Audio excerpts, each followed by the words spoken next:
paz do Senhor, que Deus te abençoe com muitas bênçãos dos céus. Vamos dar início a mais uma EBD em Estudo. Esse canal é gravado aqui na Igreja da Assembleia de Deus da Boa Esperança, sobre a coordenação do pastor James Costa. Eu me chamo irmão Salomão, está comigo também irmão Isaías. Nós vamos comentar a lição de número 11. Antes de começarmos a comentar a lição, eu te peço que você se inscreva no canal. Não esqueça, olha lá embaixo, se inscreva no canal, deixe seu like. Quando você deixa o seu like, o YouTube ele entende que é um bom conteúdo, um conteúdo relevante, e assim ele vai passando para outras pessoas, e assim a palavra do Senhor ele é pregada a toda a criatura. Lembrando também que esse canal ele comenta a lição dos jovens também, tá certo? É de suma importância a sua inscrição, o seu comentário e o seu like. Vamos para a lição. A lição número 11 tem como tema sendo cautelosos nas opiniões.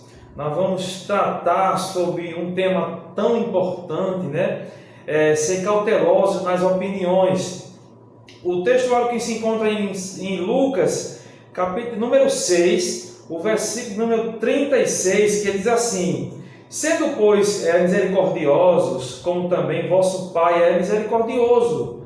A verdade prática, que eu digo que é a verdade para se pôr em prática, diz assim: quando julgarmos as pessoas, não colocamos em uma posição que não compete a nós, seres imperfeitos e falhos. Quer dizer, quando a gente julga as pessoas, nós nos colocamos em uma posição que não compete a nós, compete exclusivamente a Deus. Deus é que Ele é responsável por nos julgar, a Sua palavra é que nos julga.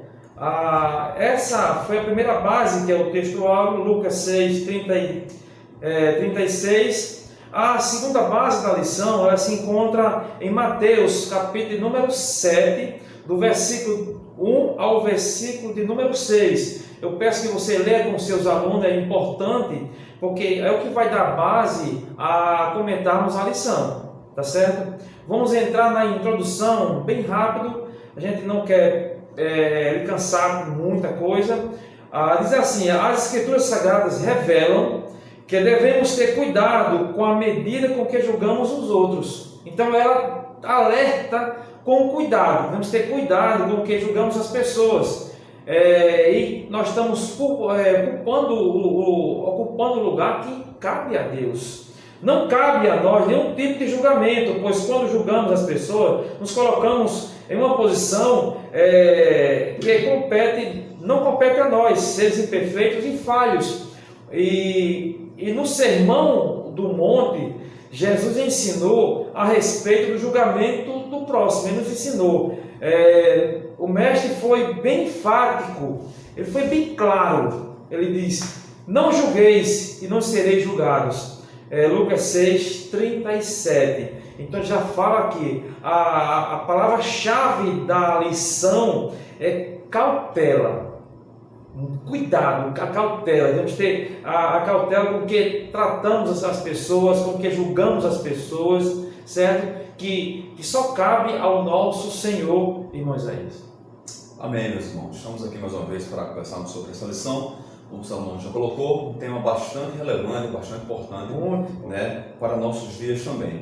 Meus irmãos, chegamos agora no nosso tópico primeiro da nossa lição. Já passamos pela introdução, bem frisada por Salomão aqui. Vamos adentrar agora no nosso primeiro tópico da lição, que diz assim: não devemos julgar a outros, ok? E, meus irmãos, esse tópico é dividido em 3 subtópicos, né? O primeiro subtópico diz assim: aprendendo a se relacionar com os outros. Segundo, ninguém deve ser julgado. Ele pergunta, ok? E no terceiro, nós vamos falar sobre o julgamento defendido por Jesus. Então, um tópico subdividido em 3 tópicos para nós tratarmos aqui. Diz assim o nosso primeiro subtópico: aprendendo a se relacionar com os outros. A igreja é o corpo de Cristo, ok? Formada por santos, porém humanos, imperfeitos e com dificuldades nos relacionamentos. Por isso, estamos sujeitos a enfrentar contendas e disputas, né? 1 Coríntios 1, 11 e 12, o apóstolo Paulo já vai tratando lá na igreja de Corinto essa questão de disputa entre os irmãos. Você vai lembrar Paulo dizendo: existe dissensões entre vocês aí em Corinto. Um diz eu sou de Paulo, um diz eu sou de Apolo, um diz eu sou de Cefas e um diz eu sou de Cristo. Foi Paulo por vocês, porventura, crucificado? Então, no contexto lá que o nosso autor traz aqui, era aquela dissensão que dentro da igreja estava acontecendo na igreja de Corinto, ok? Tal verdade nos mostra que Jesus não espera do crente perfeição, ok? O período que nós estivermos aqui, meus irmãos, né? Temos que entender isso. O período que nós estivermos aqui nessa terra, ainda subjugado pela nossa, entendemos assim, ainda sob a égide da nossa natureza humana, nós estamos sujeitos sim a cometermos erros, a cometermos pecados. E nos relacionarmos com o outro é entender que somos tão pecadores quanto eles, né? A nossa linha, a linha que traça a nossa vida em relação aos seres humanos é a mesma. Não importa quem seja, não importa cor, raça, não importa nada, sexo, não importa. Todos nós, enquanto estivermos aqui sobre o peso mesmo dessa natureza humana, nós somos realmente sujeitos a cometer falhas e erros, ok? Vamos lá. Contudo, ele exige que os súditos do seu reino sejam éticos e misericordiosos. Essa palavra aqui, ela é uma palavra-chave para nós entendermos aqui o contexto do nosso subtópico. Essa expressão, misericordiosos, ok? Sede, pois, misericordiosos, como também vosso Pai é misericordioso. Vamos lá, Lucas 7, 6, 36. O Sermão do Monte é o código de ética dos servos de Deus, ok? Mostrando como devemos agir e nos comportar diante de uma ação errada do nosso irmão. Então, o nosso autor traz aqui, meus irmãos, que o Sermão do Monte, ensinado por Jesus Cristo, é o código de ética da vida cristã. Nós também chamamos, né? Eu costumo chamar o Sermão do Monte como Código Civil Celestial, ok? Aquela nova visão sobre a vida humana que Jesus trouxe em relação também ao convívio social das pessoas, ok? As relações humanas, a nova ótica que Jesus trouxe para todo ser humano. E temos que entender, meus irmãos, o contexto histórico lá do Sermão do Monte. Por que eu falo isso? Porque Jesus estava ali, veja que é o livro de Mateus que traz o Sermão do Monte, certo? E o público que Jesus fala e que Mateus escreve é predominantemente o povo judeu, né? Claro que poderia existir algum gentil ali, claro, mas o público de Mateus, do Evangelho de Mateus, Mateus se dirige para os judeus. E ali Jesus está ensinando, se você for ver todo o contexto do Sermão do Monte, você vai ver Jesus traçando um paralelo entre o que foi dito antes na lei e agora o que ele disse. Ouvis o que foi dito antes ou antigamente ou pelos antigos, X, agora eu digo Y, ok? Dando o mesmo enfoque, a mesma situação, agora com uma visão, com uma abrangência muito mais ampla. E nessa questão aqui, meus irmãos, do cerne aqui da nossa lição, que é o não julgamento, ok? Que é o não julgamento, também está inserido nesse contexto, certo? Jesus fala aqui, ele inicia esse capítulo 7, ok? Com essa frase: não julgueis para que não sejais julgados. O segundo versículo fala assim: porque com o juízo com que julgardes sereis julgados, e com a medida com que tiveres medido, hão de medir a vós. Então, meus irmãos, para que nós possamos entender aqui o que Jesus quis dizer com não julgueis, por quê? Porque esse versículo, ele tem sido entendido, Salomão, ao longo da história, de maneira muito errada, tá? tem muitas pessoas que pegam esse versículo fora do seu contexto histórico, do entendimento contextual, e querem estabelecê-lo como se fosse um salvo-conduto para uma pessoa que prega muitos ensinamentos errados, mas que ninguém pode julgá-lo. Não julgueis. Não julgueis. É como você vai na internet, por exemplo, tá? Vê aí um comentário, uma pregação, até mesmo uma coisa herética, mas você não pode fazer uma crítica. Veja só, Jesus não estava falando de crítica, mas sim de julgamento. Você não pode fazer uma crítica porque não julgueis. Está escrito, foi Jesus que falou não julgueis. Mas por que Jesus ele tratou dessa maneira, não julgueis? A gente tem que fazer o mesmo paralelo que Jesus fez lá no Sermão do Monte, nós também temos que fazer.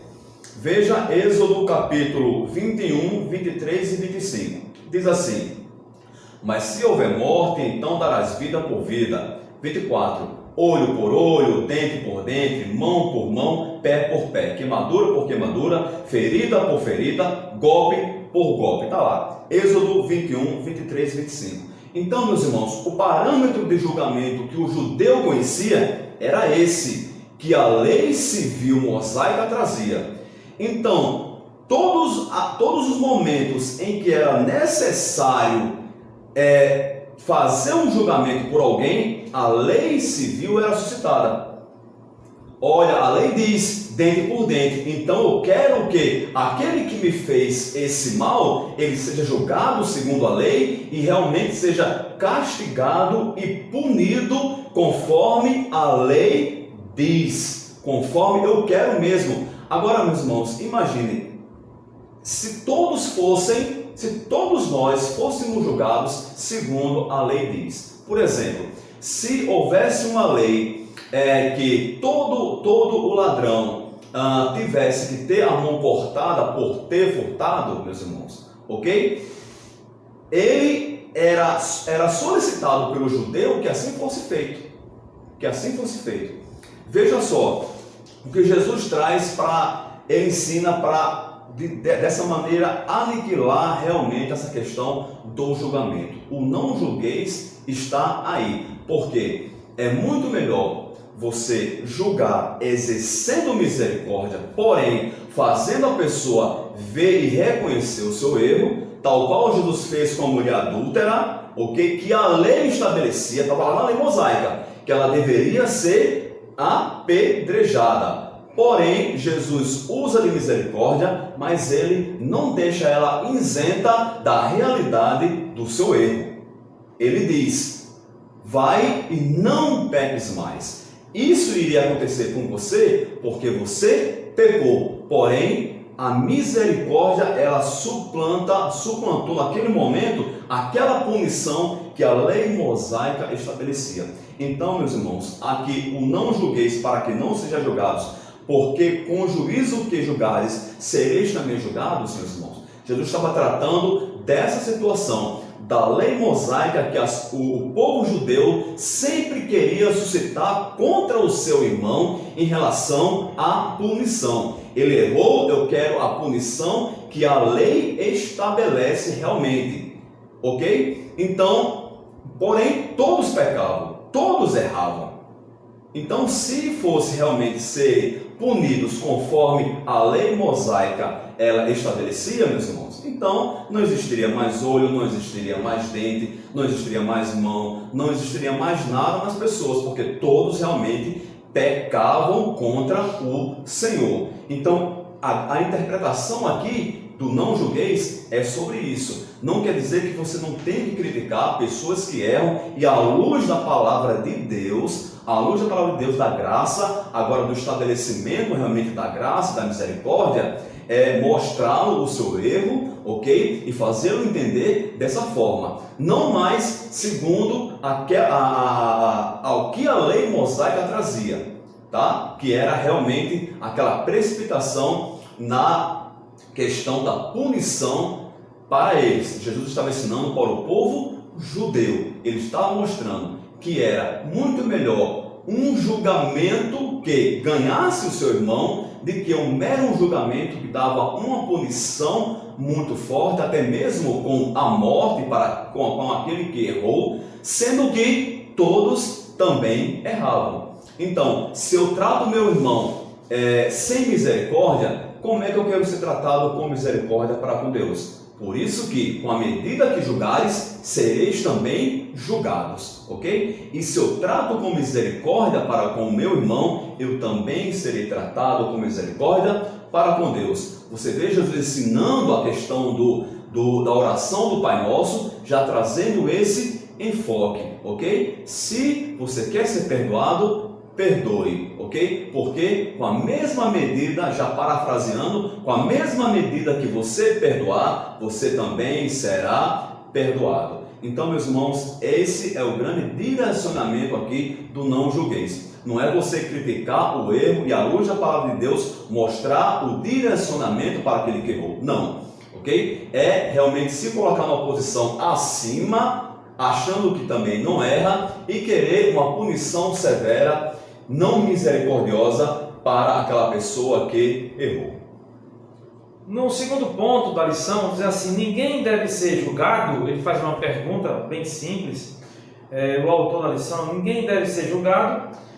Ele diz aqui: será que o crente não pode emitir nenhum tipo de julgamento, parecer ou opinião? A outra pergunta que ele faz. A lição diz assim, que se fosse assim, se fosse nessa ideia, o próprio Senhor estaria se contrariando. Por quê? Porque o próprio Jesus, ele julgava a atitude dos fariseus e alertou muito sobre os escribas e fariseus pela atitude que eles cometiam.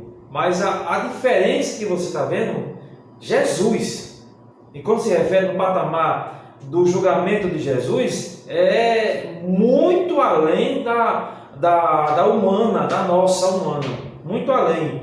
Porque no versículo, aqui no versículo de João, capítulo 2, o versículo 24 e o versículo 25, diz assim: mas o mesmo Jesus não confiava neles, porque a todos conhecia. Então Jesus conhece, e conhecia e conhece, certo? E não necessitava de alguém testificasse do homem, porque ele bem sabia o que havia no homem. O julgamento, ou parecer, ou a opinião com relação a Jesus. Ele usa também aqui o termo de Paulo ao fazer julgamento dos cristãos lá em Coríntios e de outras igrejas. Lá em Coríntios as igrejas explicavam se há muita contradição entre uns achavam que era de Apolo, outros de Paulo, e Paulo chega, conheceu o que estava acontecendo. Eu creio que ele procurou saber e entender o que estava acontecendo e aconselhou eles. Diz aqui na lição: o julgamento envolvendo uma pessoa não pode ser desprezado, porém é preciso ter em mente que não são Jesus, o qual tinha conhecimento pleno da natureza humana. Então, pode haver um parecer, pode haver uma opinião, sim, pode sim, mas levando em conta as nossas limitações, principalmente quando a gente vai dar o veredito, porque cabe a Deus isso aí. Cabe a Deus. A pessoa que pecou, eu não vou chegar a dizer que a pessoa vai para o inferno, já está direto no inferno. Não, quem vai julgar a pessoa é Deus, é a palavra de Deus, através de Cristo Jesus. Então, muito cuidado, a diferença de Jesus para nós. A diferença é extremamente imensa, é grande demais, certo? Então, ele fala que ninguém deve ser julgado, é uma pergunta que ele faz, e nesse contexto ele mostra que o parecer, o julgamento, a opinião pode existir, mas tem que haver muita, olha a palavra-chave, cautela, muito cuidado. Amém, meus irmãos. Estamos aqui agora chegando no nosso terceiro subtópico, que fala assim: o julgamento defendido por Jesus. Então, na minha fala, no primeiro tópico, nós já falamos sobre isso aqui. O julgamento realmente defendido por Cristo é o julgamento segundo a misericórdia, segundo o amor, porque nós estamos, mais uma vez repito, sobre a mesma égide, meus irmãos, ok? Nós somos sujeitos a cometer erros e pecados como qualquer outra pessoa, ok? Então, o nosso julgamento tem que ser segundo as Escrituras, né? Exercendo sempre a misericórdia e o amor, porque todos estamos no mesmo patamar, ok? Vou ler aqui só esse último versículo que diz aqui, meus irmãos, está lá em Êxodo 23:1, voltando mais uma vez no nosso Velho Testamento. Veja que tem muitas pessoas que pensam, né, que o Velho Testamento passou, ele acabou. Não, veja que o Sermão do Monte, a base que Cristo usa é o paralelo entre o Velho Testamento, aquilo que foi dito anteriormente pelos antigos, e agora o novo enfoque, ok? A amplitude de interpretação que Cristo traz para aquele tema, tá? Então, jamais devemos desprezar o Velho Testamento. A palavra de Deus, ela é completa, completamente, ela é realmente, plenamente a palavra de Deus, tanto o Velho como o Novo Testamento. Diz assim o nosso comentarista: as Escrituras Sagradas nos ensinam a não julgarmos, como também não admitir falso rumor e a testemunhar falsamente contra alguém. Está lá em Êxodo 23:1, diz assim: não admitirás falso rumor, ok? Falsa fala, e não porás a tua mão com o ímpio para seres testemunha falsa. Ok, meus irmãos? Mais um ensinamento que nós encontramos no Velho Testamento e que serve com certeza para a nossa vida cristã hoje, de não nos juntarmos com o ímpio para levantarmos falso contra outro irmão. Obviamente que isso é inadmissível para aquele que nasceu de novo, tá?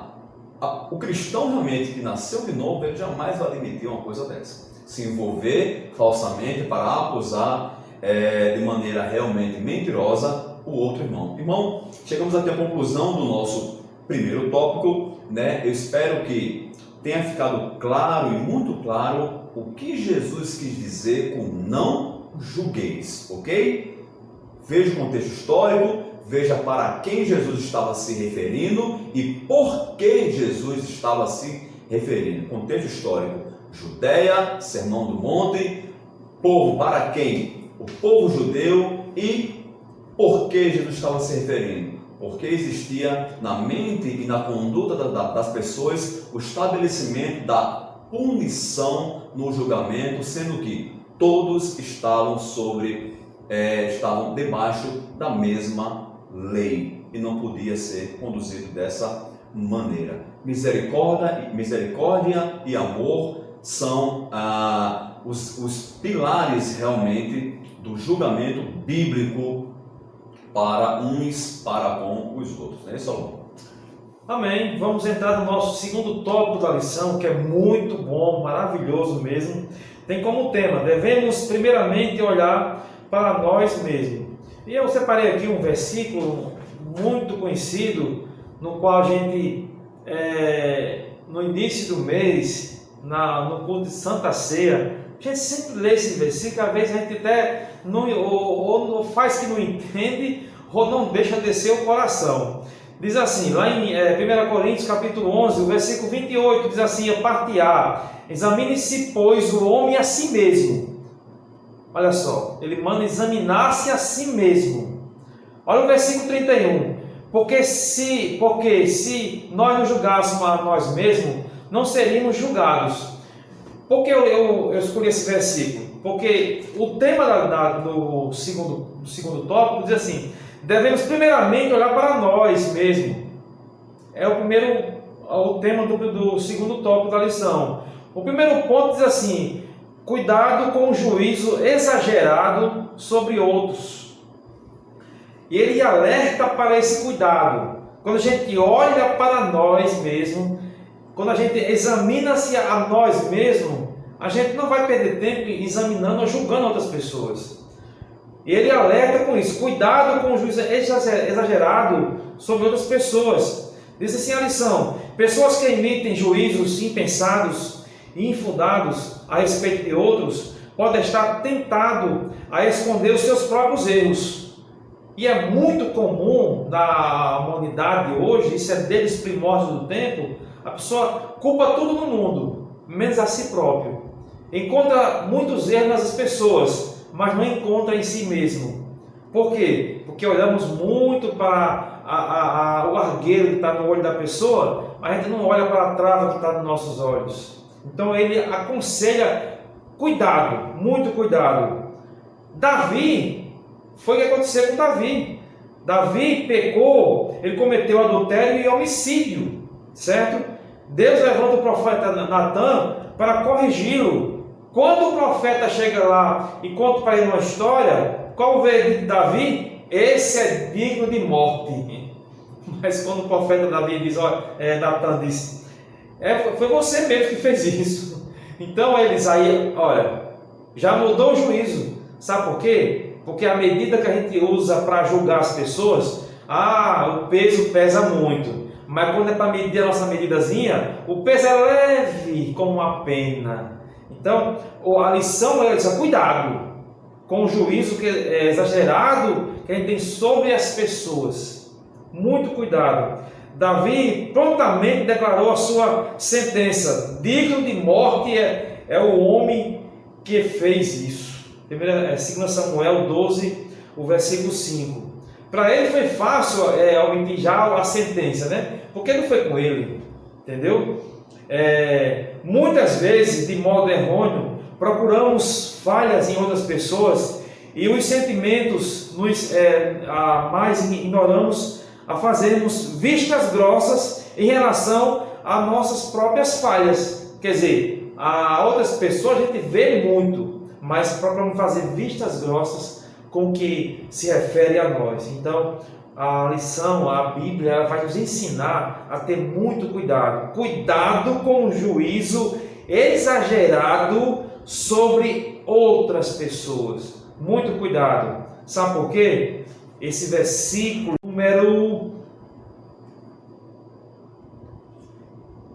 Mateus capítulo 7, versículo 2: porque com o juízo com que julgardes, sereis julgados, e com a medida com que tiveres medidos, vos hão de medir a vós. Se o peso que eu uso para julgar o meu irmão é 100, os mesmos 100 eu vou ser julgado também. Se eu uso 200 para pesar os meus irmãos, o 200 vai ser para mim também. É a mesma medida. E a diferença que vai nos julgar é Deus. Então, muito cuidado com o juízo exagerado sobre os outros. Amém, meus irmãos. Estamos chegando no nosso segundo subtópico. Diz assim: ainda, meus irmãos, nessa mesma direção que Salomão já iniciou, tá? Vamos continuar aqui. Diz assim: a inconsistência dos que possuem espírito de crítica, né? Aqui o nosso autor, meus irmãos, vem trazer a figura, né, daquela pessoa que morbidamente só faz criticar,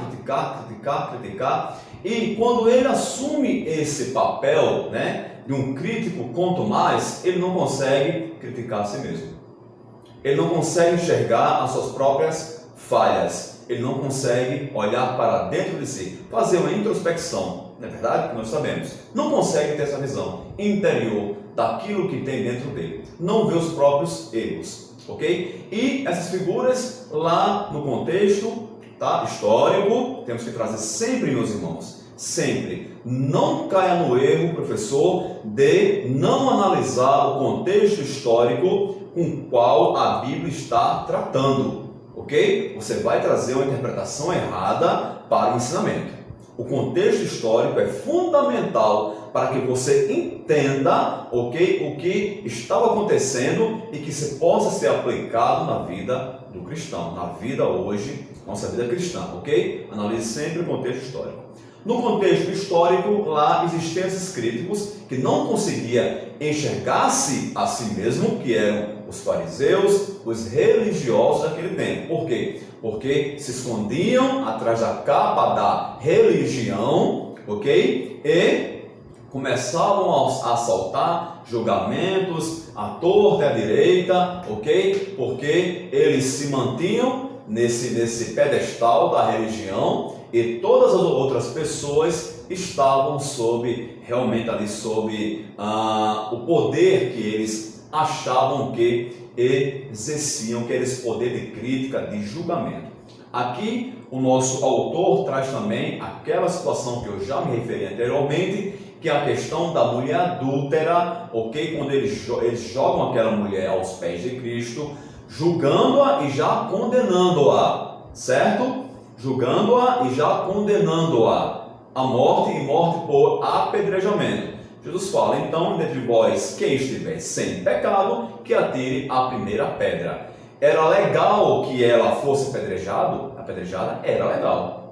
Era legal, ok? A lei estabelecia que a morte por aquela situação era uma morte por apedrejamento, ok? Só que, meus irmãos, o que acontecia aqui nesta situação? A gente sabe todo o contexto que não era questão realmente de um julgamento lícito, na intenção do coração deles, porque eles queriam mesmo pegar Jesus em alguma palavra, ok? E a palavra que Jesus profere em relação a eles destroça totalmente aquilo, a base que eles estavam se sustentando, que era a base de se colocar num patamar elevado pela religiosidade, pelo legalismo, ok, da religião, e tratar aquele que errou totalmente com a lei, com a letra fria da lei. Com a letra fria da lei. Era isso que acontecia. Jesus disse: quem entre vós for verdadeiramente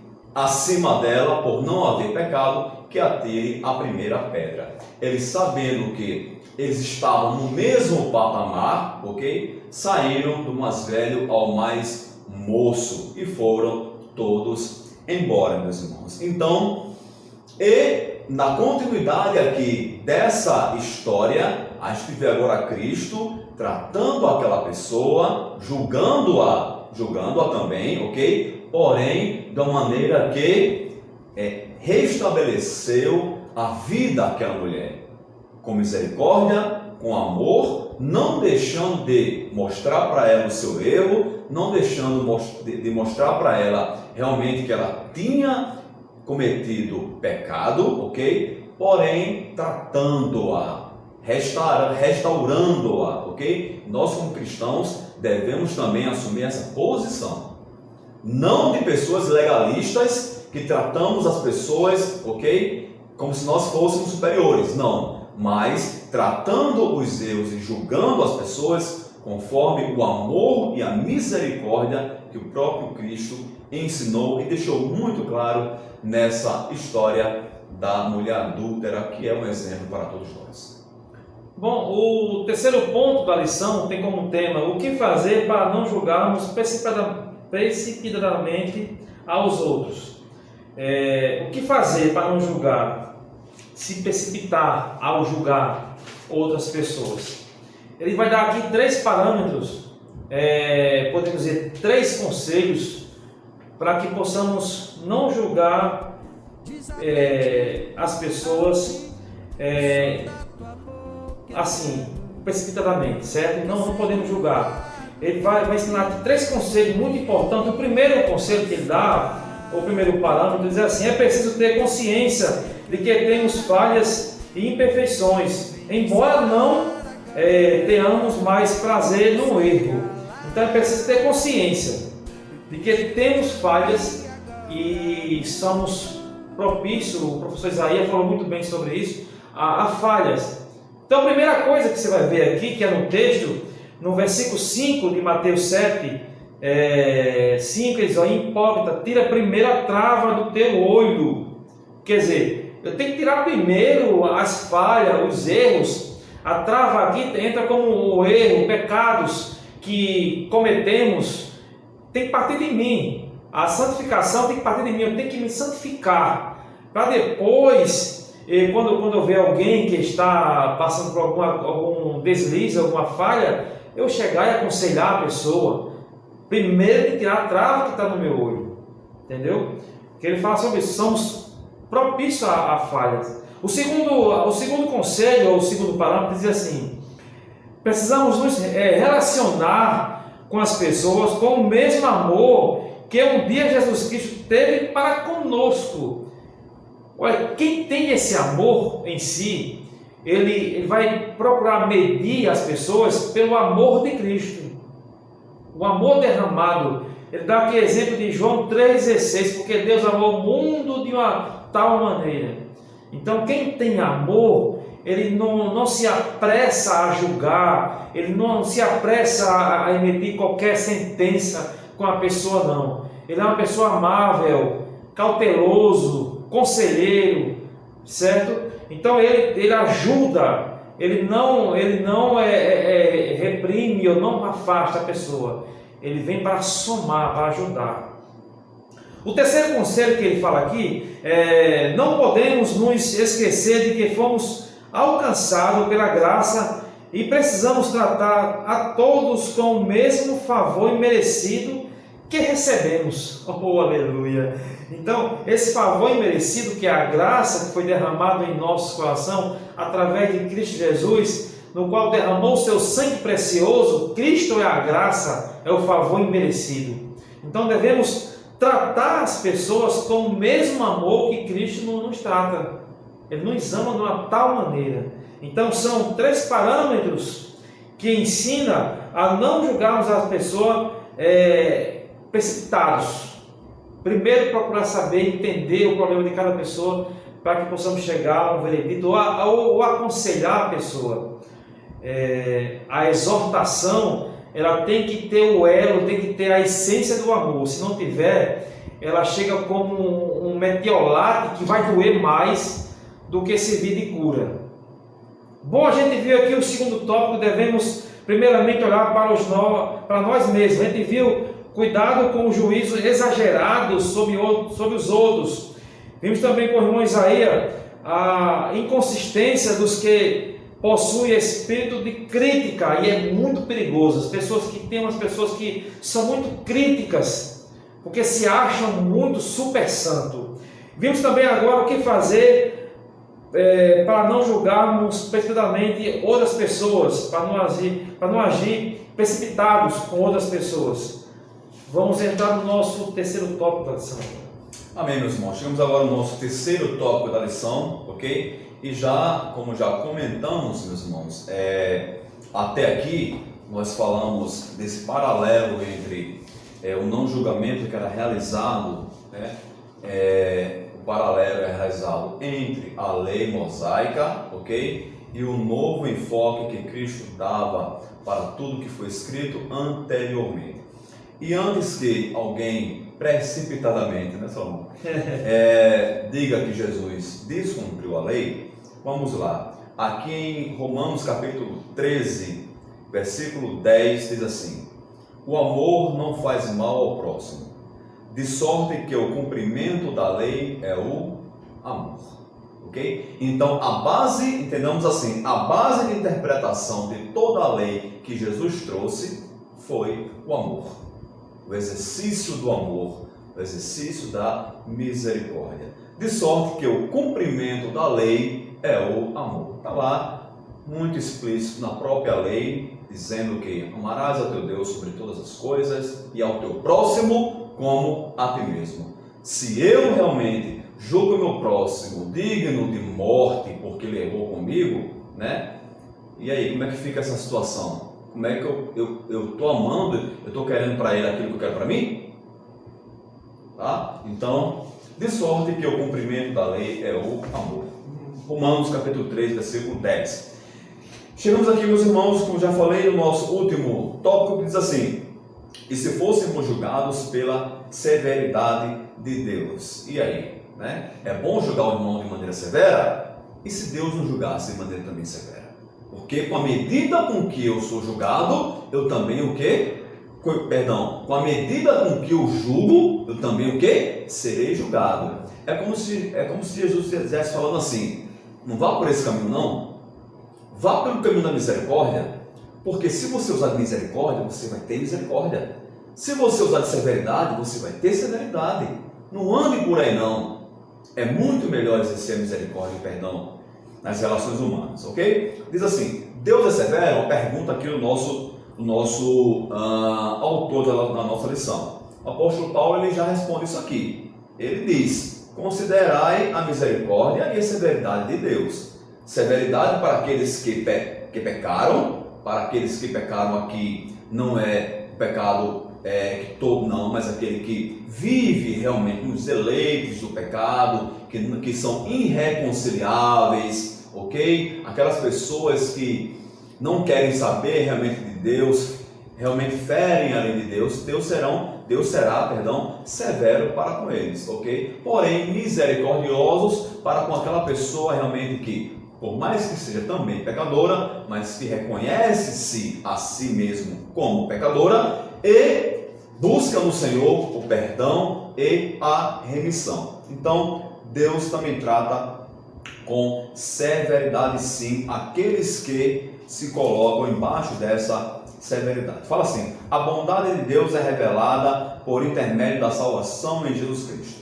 No que tange à severidade, ela é empregada para com aqueles que pecam de maneira deliberada, como eu já falei aqui, ok? E não se arrependem dos seus pecados. Está em Romanos 3:23. Então, temos que considerar, meus irmãos, a bondade do Senhor por um lado, mas também a severidade. O que eu escolho? A partir do momento que eu julgo o meu irmão com misericórdia e com amor, eu estou me colocando sobre, digamos assim, a mão da bondade de Deus. Quando eu julgo o meu irmão com severidade, ok? Que é aquilo que a lei realmente estabelecia para os judeus, eu estou me colocando embaixo da mão da severidade de Deus. O que nós escolhemos? A bondade ou a severidade?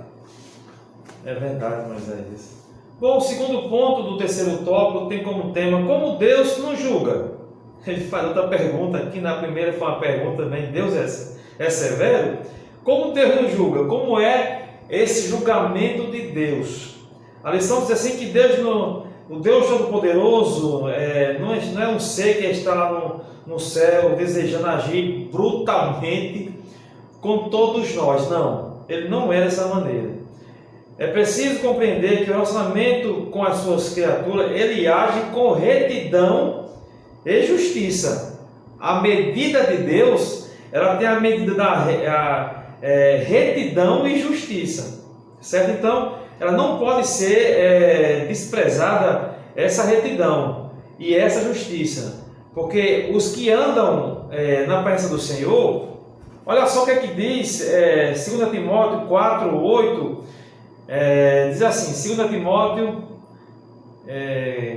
capítulo 4, versículo 8, diz assim: já agora a coroa da justiça me está aguardada, a qual o Senhor, reto juiz, me dará naquele dia, e não somente a mim, mas também a todos quantos amam a sua vinda. Então, todos que andam dentro do parâmetro da retidão e da justiça de Deus, o amor de Deus derramado através de Cristo Jesus, ele é derramado em cima de nós. Nós somos cobertos por esse amor.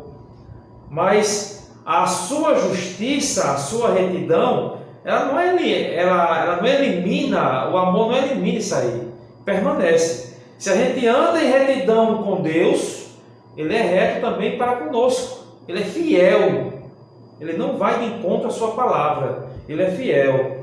E assim a lição: quando as leis divinas são observadas pelos seus filhos, Deus os recompensa. Mas quando elas são quebradas, há consequências e sanções. Olha só, andou em retidão ao Senhor, Ele recompensa. Somos recompensados pelo que? A maior bênção, a melhor oferta, o melhor tesouro que o homem ganha é a graça de Cristo. Aleluia! É a sua graça, é o maior bem, certo? Mas quando eu ando longe dos caminhos do Senhor, nós somos severamente castigados, porque fugimos da presença do Senhor. O julgamento do Senhor não é feito pela aparência dos fatos, mas Ele conhece o mais profundo dos nossos corações e intenções. Quando se fala os fatos e intenções, a gente lembra de quem? Um exemplo muito simples para que possamos entender, Caim, certo? E Abel. Ali o que Deus julgou ali foi a intenção dos dois. A intenção que Abel prestou a oferta a Deus foi de um coração quebrantado, santo. Mas Caim não, foi diferente. Deus não olhou o tipo de oferta, mas olhou a intenção do coração, certo? Então, ele foi julgado devido a essa maneira. Então, isso é como Deus nos julga. Foi só aqui para você entender melhor como é esse julgamento que Deus realiza na vida do ser humano. Amém, meus irmãos. Estamos chegando agora ao nosso terceiro subtópico, último subtópico da nossa lição. Falamos nesse terceiro subtópico, sobre o julgamento de Deus sobre todos nós, ok? Sobre Deus, se Deus é severo, como Deus nos julga, como Salomão já expôs aqui para os irmãos. E agora vamos ver um exemplo da justiça de Deus, ok? E aqui é o exemplo sobre a vida de Davi. Anteriormente, Salomão já deu uma entrada sobre essa história aqui de Davi. Ele pecou, o profeta Natan foi usado por Deus para ir até lá. Mas aqui, meus irmãos, vamos analisar não o pecado de Davi, mas a justiça de Deus sobre esse ato de Davi. Veja só, Davi peca, Deus realmente o pune. Porém, entretanto, contudo, mas a punição divina tem um propósito na vida de Davi, que é restaurá-lo. Sempre que Deus vem com justiça, porque Deus não tem o culpado por inocente, por mais que Davi fosse aquele homem segundo o coração de Deus, o maior rei que já existiu na história de Israel, ele pecou. E Deus não teve esse homem que era tão apegado ao Senhor, tão próximo a Deus, ok? Por inocente. Deus realmente puniu o seu pecado, ok? Porém, essa punição, o exercício da justiça de Deus na vida de Davi, trouxe restauração para a vida desse grande rei. Você veja que Davi estava com a sua visão totalmente ofuscada pelo pecado. Davi era um rei que não ia mais às guerras. Davi era um rei que estava na sua zona de conforto no palácio, que estava realmente com o seu reinado muito estabelecido, que tinha perdido a noção realmente, de quem ele era no fundo mesmo, que acima de rei de Israel, ele era um servo do Senhor, mas isso estava de maneira na vida de Davi, muito ofuscada. Então, Deus permitiu que Davi realmente caísse, porque foi uma livre escolha de Davi, essa queda, porém, Deus usa isso para estabelecer a restauração através da justiça dele. Ele julga Davi, errado, pecador, pune Davi, porém, a sua justiça traz o quê? Restauração para a vida do seu servo, ok? Aquela venda que estava nos olhos de Davi é retirada. E ele realmente ali, a gente sabe que no final da história, ele entra realmente arrependido no templo e presta a sua adoração a Deus. Então, a punição divina, aqui nós entendamos, meus irmãos, que a punição divina tem esse propósito de trazer restauração para a vida daquele que precisa naquele momento ser punido. Por isso que nós não devemos nunca murmurar contra o Senhor, porque a justiça do Senhor sempre é reta e traz restauração para a vida de todo aquele que peca, que reconhece-se como um pecador e se arrepende. Então, meu irmão, aqui o que nós trazemos para a nossa vida é que se você, por acaso, está passando por um momento realmente de correção divina, meus irmãos, entregue-se ao Senhor como Davi fez. Reconheça os seus erros, entregue-se ao Senhor como Davi fez, porque lá na frente, com certeza, isso vai trazer para você restauração, porque o grande propósito do exercício da justiça de Deus é restaurar a vida de todo aquele que pecou e que se reconhece como pecador. Amém, glória a Deus, aleluia. A conclusão, bem rápido para concluirmos a lição, é dar aqui três resumos do que a gente já viu. Não devemos julgar, sermos precipitados no julgamento, não devemos tomar a posição de juiz, que muitas vezes nós tomamos a posição de juiz. Outra coisa, julgar uma pessoa apenas pela sua aparência, não devemos fazer isso. O que devemos ser cautelosos, cautelosos.